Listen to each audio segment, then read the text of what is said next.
Lo prometido es deuda y tal como habíamos anunciado, nos acompaña para esta entrevista en primer plano Rogelio Alfonso Henao. Él es diputado por La Vega, pero además es presidente de la Comisión Permanente de Cámara de Cuentas de la Cámara de Diputados. Bienvenido, Rogelio, a Uno más Uno. Gracias por la invitación y saludar a la audiencia que nos sintoniza. Muy contento de participar aquí. ¿En qué va el proceso, Rogelio, de selección de las ternas? Porque ustedes lo que hacen es eso, Le damos un informe. Formar ternas. Luego de abierta la convocatoria, se inscribieron un total de 234 personas postulándose a la Cámara de Cuentas de República Dominicana, de los cuales fueron entrevistados 194, ya que la comisión en el proceso de verificación de los requisitos de la ley y la Constitución descartó 20 expedientes y un total de 20 personas más o no se presentaron o renunciaron luego ya de ser validados, lo que totaliza de 194 personas que fueron entrevistadas por la Comisión Permanente de Cámara de Cuentas para de ahí sacar, ¿verdad?, un informe para la conformación de las ternas de la Cámara de Cuentas de la República Dominicana. Fue un proceso transparente donde la ciudadanía pudo ver los perfiles, las entrevistas, las calidades de los postulantes y donde tenemos buen material para rendir un informe y de ahí, ¿verdad?, que el Senado de la República elija una Cámara de Cuentas, ¿verdad?, que cumpla con su rol y pueda trabajar en fiscalizar y crear normativas en el tema del buen uso de los recursos públicos. Ese informe, ¿cuándo se va a hacer? La legislatura terminó el pasado 11 de enero, entonces no había un tiempo de rendir un informe, conocerlo y ir al Senado, y se decidió dejar el informe para cuando inicie la legislatura, el próximo 27 de febrero, pero la comisión ha dejado validando un sinnúmero de informaciones. Por ejemplo, se envió a la MESID los títulos depositados para su validación, ya la MESID dio respuesta sobre eso. Se envía a la Procuraduría también para validar el tema de los no antecedentes penales depositados a la comisión. Eso es un proceso, o sea que la comisión sigue, los procesos siguen fluyendo en torno a eso, pero luego del 27 ya la comisión se va a reunir para tomar una decisión final sobre el informe en cuanto a los perfiles y personas que van a conformar la Cámara de Cuentas de la República Dominicana. ¿Ustedes están de vacaciones? No es vacaciones, es un esquema constitucional que tenemos de 150 días de legislatura, que inician una el 27 de febrero, una el 16 de agosto. Pero casi siempre se convoca una legislatura extraordinaria. Y más cuando hay temas pendientes. Hay modelos de otros países que son 3 semanas en el Congreso y una en el municipio, pero eso tiene su teoría, ya que el Congreso está en la capital y la mayoría de los territorios representados no. Entonces esos días son para ir a los territorios a recoger, ¿verdad?, las inquietudes de la gente. Claro. Rogelio, la actual Cámara de Cuentas no satisfizo las expectativas de la ciudadanía. ¿Qué medidas se tomaron ahora para garantizar que con la nueva Cámara de Cuentas estas dolencias, estas faltas que hemos tenido puedan superarse? El Congreso no puede escapar, ¿verdad?, al resultado que ha tenido esta Cámara de Cuentas, ya que fue quien lo eligió. Pero no se ha quedado tranquilo en ese sentido. Nosotros trabajamos una nueva ley de Cámara de Cuentas, la ley 1824, durante una comisión bicameral durante 2 años. La comisión presidida por el ex senador de Peravia, Frank Hull, se llegó a un avance muy positivo, entendemos, a los conflictos que generaban en esta gestión y en otras, la falta de una cabeza clara, de las funciones delimitadas del pleno, de cada miembro, sobre los plazos para publicar las auditorías, las votaciones que tiene la Cámara de Cuentas, y un sinnúmero de cosas que creaban conflictos a lo interno de la Cámara de Cuentas. Por ejemplo, la mayoría de resoluciones de la Cámara de Cuentas, si usted analiza, son para dar vacaciones, para dar licencia, para nombrar a fulano, para cancelar a Perencejo, y no para lo que realmente fueron escogidos, que era hacer auditorías, velar por el buen uso de los recursos públicos, hacer normativas en cuanto a los temas de la administración, trabajar junto a la Contraloría para tener el mismo lenguaje contable y poder, ¿verdad?, establecer normativas, guías y nuestra administración pública mejore. Y no ha sido eso. Gracias a la modificación de la ley se mejoró bastante ese sentido, se dejó claro cuál es el rol de aquí y entendemos va a ayudar mucho al buen funcionamiento de la Cámara de Cuentas, pero también cuando surgieron conflictos, el Congreso actuó, hizo sus investigaciones, el Congreso también es un órgano político, entendemos en ese momento se politizó el tema de la investigación, de los partidos que entendían, se politizó al final y no llegó a ningún resultado. En otro orden, Rogelio, ¿qué piensas sobre las críticas que se le hacen a los órganos legislativos, tanto a la Cámara de Cuentas como a la Cámara de Diputados como al Senado de la República, en el sentido que mantienen privilegios instantes, una resistencia enorme a la propuesta del Poder Ejecutivo de reducir la cantidad de miembros de la Cámara de Diputados específicamente, y finalmente hubo que negociar todo esto? ¿Qué piensa? Y además escándalo permanente, que un diputado está implicado en un acto delictivo, incluyendo narcotráfico. ¿Qué piensa? Bueno, yo puedo hablar como hombre joven. No, en la Cámara de Diputados se trabaja mucho y a veces muchas de esas cosas no se ven hacia afuera.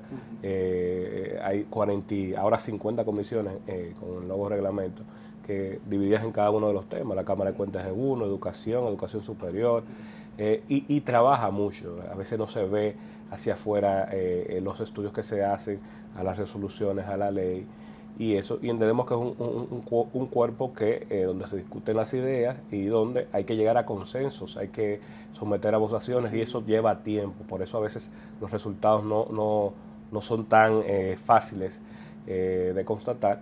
Y en el tema, ¿verdad?, de la reducción y eso, es difícil a veces plantearle a un cuerpo, redúcete, y tú llegaste bajo una regla. Tú llegaste, por ejemplo, eran 190 diputados y todo el que estaba ahí. Pero la reducción no era para eso. Llegó con ese número. La reducción era para lo que pero se llegó a una reducción de 20 legisladores.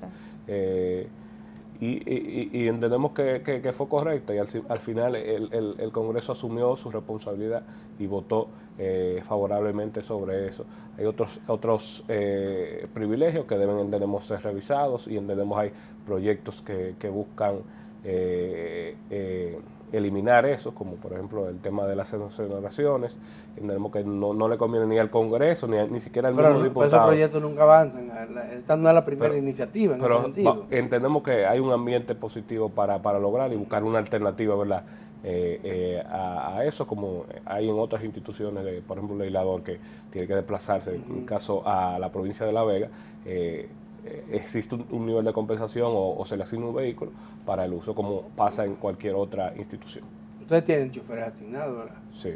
Lo paga la Cámara. Sí. O sea, que si le asignan un vehículo y le pagan el combustible, la Cámara también paga el combustible. Sí, tenemos una asignación, pero es por el trabajo que nos ha electo el pueblo. Sí, y claro, donde claro que es sí. una posición donde se toman decisiones que afectan a todos los intereses y hay que tener algún nivel ¿verdad?, de compensación salarial, sí, y también para poder cumplir. Eso es entendible, totalmente entendible. Lo que la gente no entiende es eso de la doble exoneración y cambiar el carro cada 2 años. Sí, ¿y qué carros? Carros de lujo. lujo. Y ya se sabe que no lo cambian. Un sistema que no es funcional tanto para la imagen del Congreso, el legislador, pero se mantiene ya durante décadas. Sí, debe cambiarse. Y si siempre está cambiando, aparece una iniciativa cuando hay mucha presión. Y después eso se olvida. Se queda ahí, se olvida. Vamos a bueno, pero el legislador no solamente tiene la función de legislar, también representa y fiscaliza a la comunidad y fiscaliza los recursos públicos, la ejecución de los recursos públicos. En ese sentido puede intervenir en otras instituciones, aunque sea para vigilar y llevar casos. Pero eso pocas veces se ve. Lo que uno ve es que los diputados y los senadores se ponen de acuerdo con el Poder Ejecutivo generalmente y actúan mancomunadamente, excepto cuando tú estás en la oposición, que te encuentras todo lo del gobierno malo. En ese tema, eso hablaba anteriormente, que a veces no se ve lo que se hace en el Congreso, se citan funcionarios y diputados oficialistas también se cuestionan Lo que pasa es que eso tal vez no trasciende a la opinión pública, pero las actas están ahí, las reuniones están ahí. Entonces se busca la inversión, se busca este proyecto que está en el presupuesto, no se ha ejecutado. También hay una herramienta muy importante que está trabajando y fue aprobada ya por el Senado de la República, es el tema de la fiscalización y control del Congreso, que establece un procedimiento y establece consecuencias claras a los funcionarios que no responden al Congreso, que pasa muchas veces, más de lo normal. Usted ve como en otras democracias, cuando el Congreso llama a un funcionario, tiene que atender, en algunos tienen hasta impedimento de salida hasta que no vaya a su cita al Congreso. Y en el caso de la República Dominicana, muchos funcionarios no acuden o envían un funcionario que no tiene el nivel para ir a hablar a responder por la institución del Congreso Nacional. Ahora se establece un procedimiento y se establecen consecuencias a estos funcionarios, pero entendemos que el tema de la fiscalización debe mejorar, aunque se hace, debe mejorarse, ¿verdad? Cuando un Congreso fiscaliza, ve por el buen uso de los recursos públicos, si eso trasciende, ¿verdad?, el crecimiento democrático. Vemos como en democracias que admiramos, que vemos el desarrollo, eso ocurre. Pero en el caso, por ejemplo, del presupuesto, el Poder Ejecutivo manda una propuesta de presupuesto y el Congreso prácticamente la apoya tal cual, pese a que ustedes son representantes de comunidades que tienen necesidades específicas que no siempre se ven representadas ahí de manera fiel. En el caso del presupuesto, muchas veces se llegan a algunas negociaciones en cuanto a obras y eso, pero modificar el presupuesto, rechazar un presupuesto, necesita una votación muy especial, que ningún partido, salvo ahora que existe una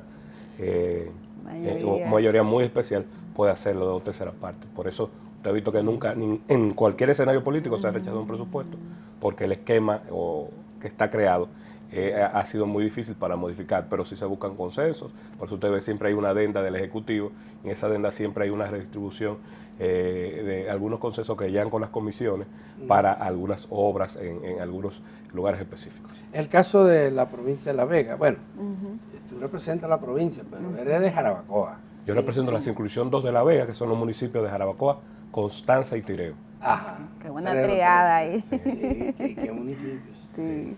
Tan interesante. ¿Qué obra, qué está haciendo el gobierno en esos 3 municipios? Bueno, nosotros somos pueblos turísticos, pero con vocación agrícola, y la principal... Turístico y agrícola. Exacto. Constanza. Claro. Son las principales necesidades. Tireo, una de las principales necesidades son las vías de acceso.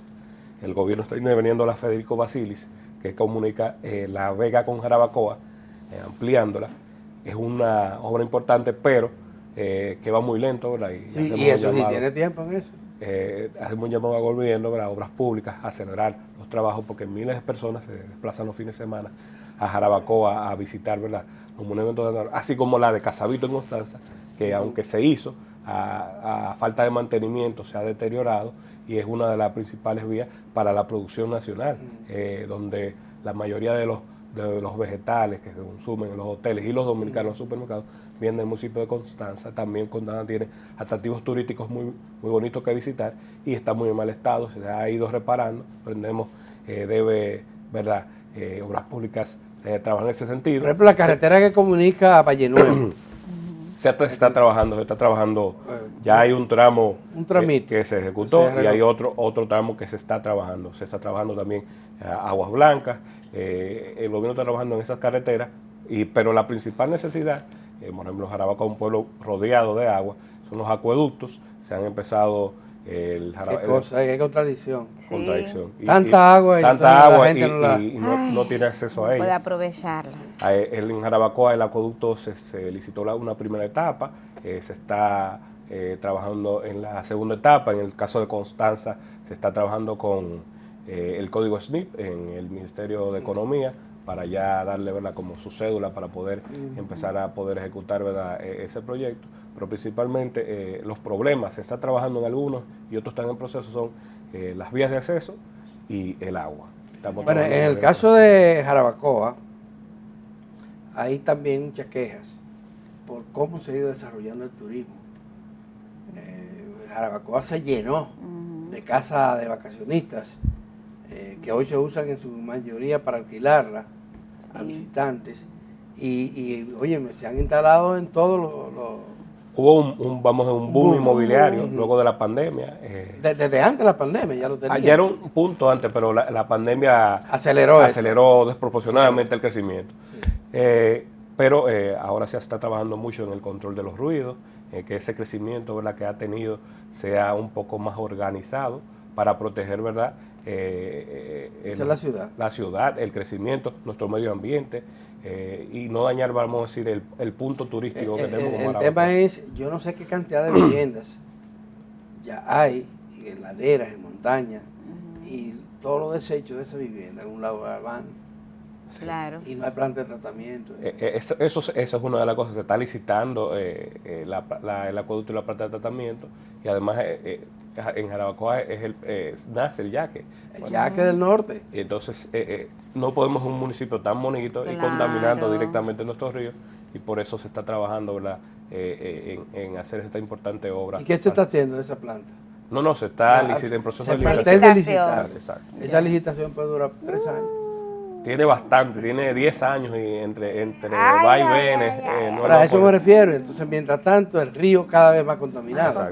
Se está ejecutando una parte del acueducto. No solamente el yaque, ahí también está el Jimenoa. Sí. El Jimenoa, que es un río hermoso y un afluente importante del yaque. Sí. Rodeado de viviendas, de casas. Es un polo turístico bastante importante, pero está trabajando en el tema del control de los ruidos, ¿verdad?, el crecimiento de la ciudadanía, de cómo está creciendo. Y eso Genao, ¿hay algún tipo de regulación de parte del gobierno local, de los gobiernos nacionales, para uno instalarse? Porque uno ve que en cualquier... Básicamente... Es un pueblo tan hermoso, una zona quienes dan los permisos, los principales permisos son el ayuntamiento y el medio ambiente. Sí. Entonces, ahí, ¿verdad? Hay problemas. Pero se está trabajando, el medio ambiente tiene un rol muy activo en Jarabacoa. Porque hay casas hasta encima del río. Sí. No solamente a la orilla del río. Sí. De los ríos, porque no solamente es uno. A veces se aprueba una cosa y lo que ejecuta es otra. Falta la fiscalización, vamos a decir, de parte de las autoridades de medio ambiente y el ayuntamiento.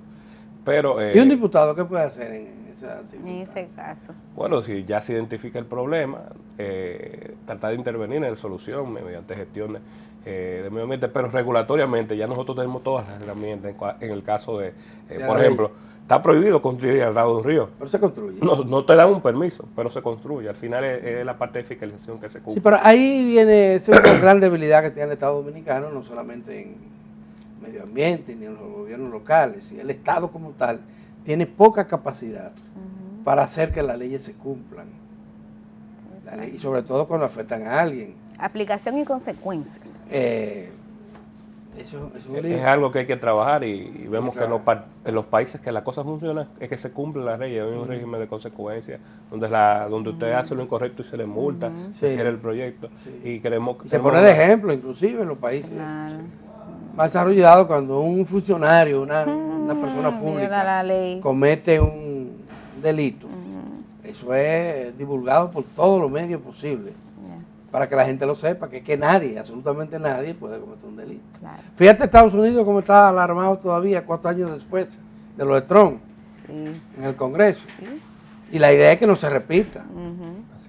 Y que nadie esté por encima de la ley. Bueno, hay que hacer una pausa. Sí, vamos a hacer una pausa, diputado, pero cuando regresemos le propongo que hablemos un poco de las prioridades en la agenda para la próxima legislatura. Una pausa breve y regresamos.